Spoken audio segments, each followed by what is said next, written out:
will be taking up the composition of population, which is another very important aspect of population.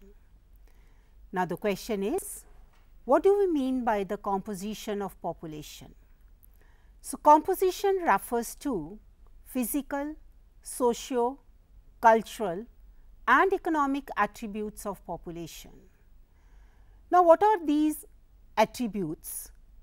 Under these, we include the age, sex, place of residence, language, religion, marital status, literacy, or you can say the education and the occupation. Now, first we take up the rural urban composition. On the basis of the place of residence, the population is divided into two parts, rural and urban composition of the population. Now, what is rural population?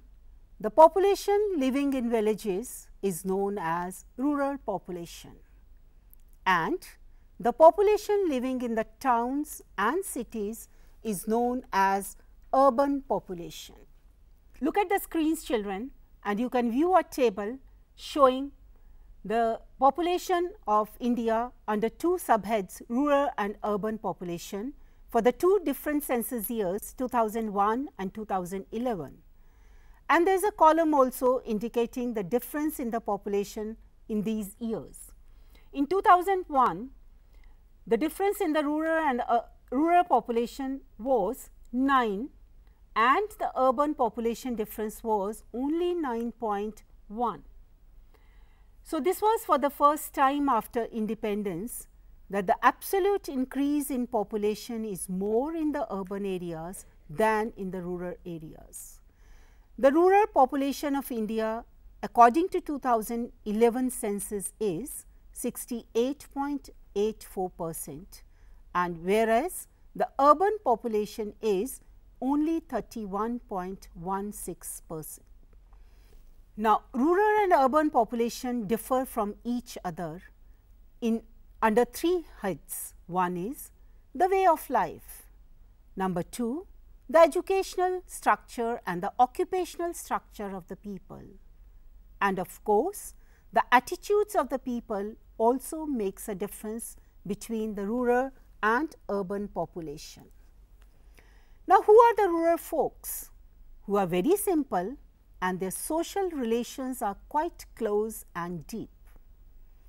They derive their livelihood from primary activities because this is the type of activity which only prevails in the villages, whereas the urban folks, they get adjusted to the urban life where pace of life is fast and the social relations are very, very formal.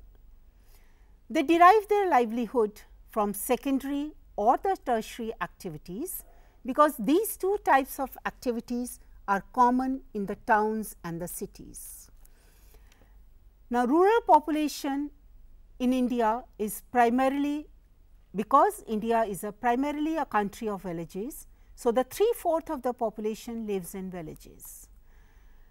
And according to 2011 census, as I have told earlier also, that 68% is the rural population, whereas only 31% is the urban population.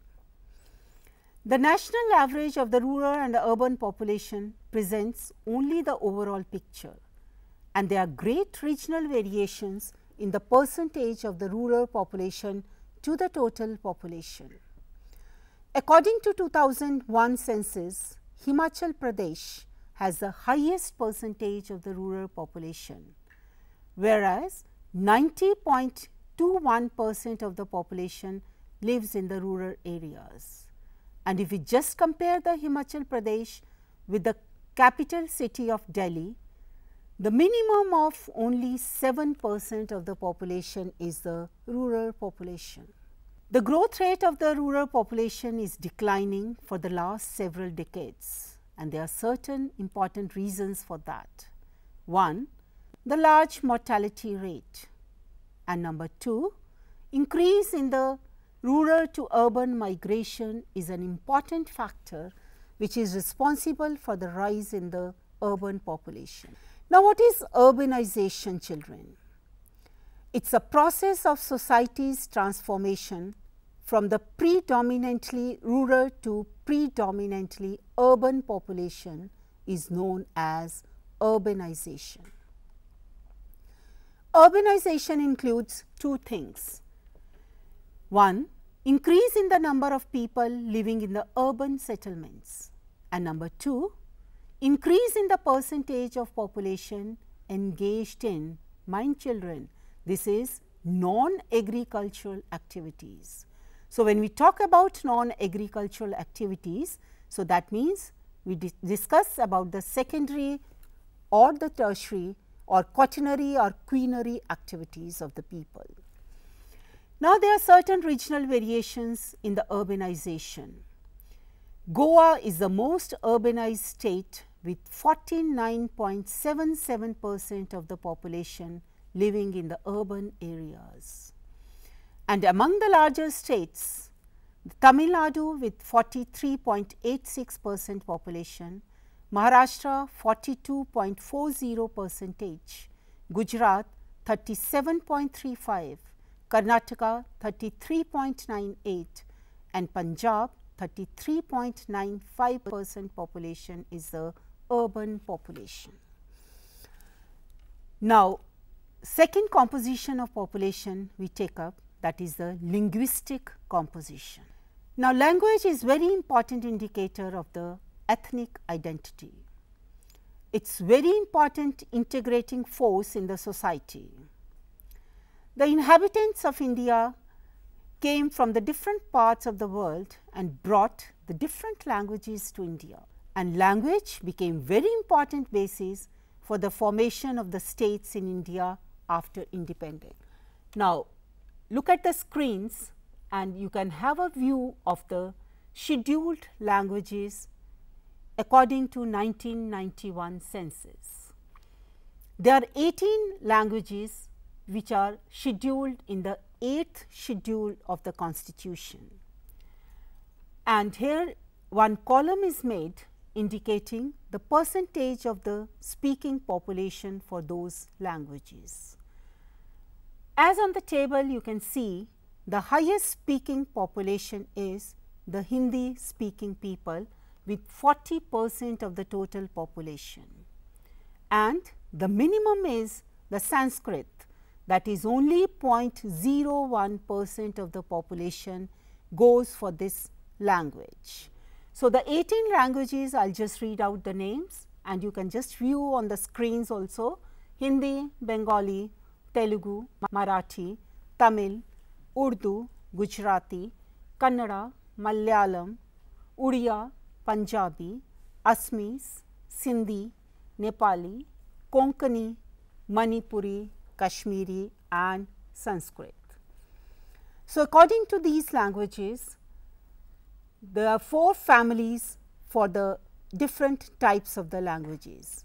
One language family is known as the Austric family, which only constitutes 1.38% of the population. Second is the Dravidians, that is 20% of the population. Then we have the Sino-Tibetan family, which constitutes only 0.85% of the total population, and the largest population comes under the Indo-European family, and that is the Aryan linguistic family, which constitutes 73% of the total population. Now, the third composition of the population is the religious composition. Religion is very important social, cultural attribute of the population of India. Religion plays a crucial role in the socio-cultural life of the people. India is the birthplace of 4 major religions: Hinduism, Buddhism, Jainism and Sikhism. Now, look at the screens, children. Here is the percentage of population under these various religious groups of the country.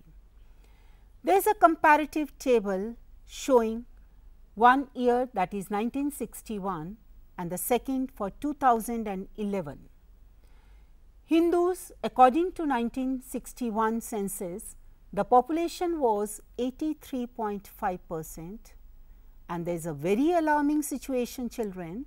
There is a decline in the population of the Hindus as per 2011 census, which has come down to 80.5%.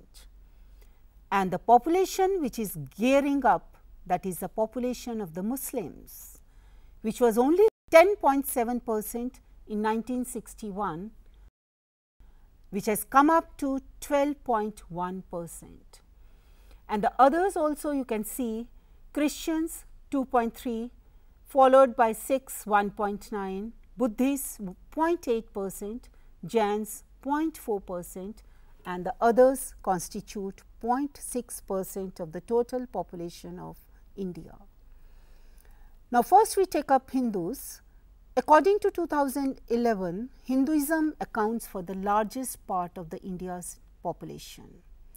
As we have already seen in the table, it is 80.5% of the total population. And this population of the Hindus constitutes 12% of the world's population. And the majority of the Hindu population is found in the state of Himachal Pradesh, where 95.4% population is of Hindus, and the lowest in one of the northeastern states, that is Mizoram, children, and that is 3.6% only. Now, if we take up the Muslim population, this is the second largest religious group, which again constitutes the 12% of the country's population, with a total population of 138 million. Proportion of the Muslim population to the total population ranges from 1.1% in Mizoram to 67% in Jammu and Kashmir and 95% in Lakshadweep. Now, here is a table, and look at the screens. This is for the Christians.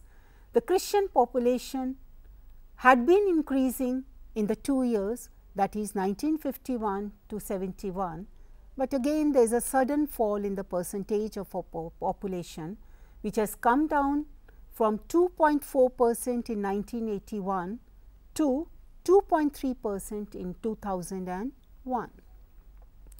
Sikhs, 19.2 million Sikhs according to 2011 census, figures amount 1.9% of the total population. And of course, Punjab is the state with the highest percentage of the Sikhs population, and that is around 60% of the total population is of the Sikhs. Buddhists, 7.95 millions of the population is of the Buddhists in India, and Jains, they have 4.2 millions of the population in the country. Now, the last composition of the population is based on the composition of working population is based on the productive work, and according to that productive work, the population of India is divided into 3 groups: main workers, marginal workers and non-workers. Now, what are the main workers? They are the one who work economically gainful work for a period of 183 days in a year. They are known as the main workers. Marginal workers, these workers who put less than 183 days in a year, they are known as marginal workers. And the third category of the workers is non-workers. So, non-workers are the one who do not work for the earning their livelihood at any time during the year. They are known as the non-workers. Now, next is the participation rate. The proportion of workers in a population is expressed by the rate called the participation rate. Proportion of workers, that is the main workers plus marginal workers in the total population, is known as the participation rates. Main workers constitute 30.4%, marginal workers 8.7% and non-workers, they are 60.9% of the total population. So, children, you have just seen the composition of the population under the various heads: rural-urban composition, religious composition, working non-working population, and the composition of the population on the different languages we speak. So, with this we end up with the chapter where we have covered the distribution, density, growth and the composition of population. Thank you.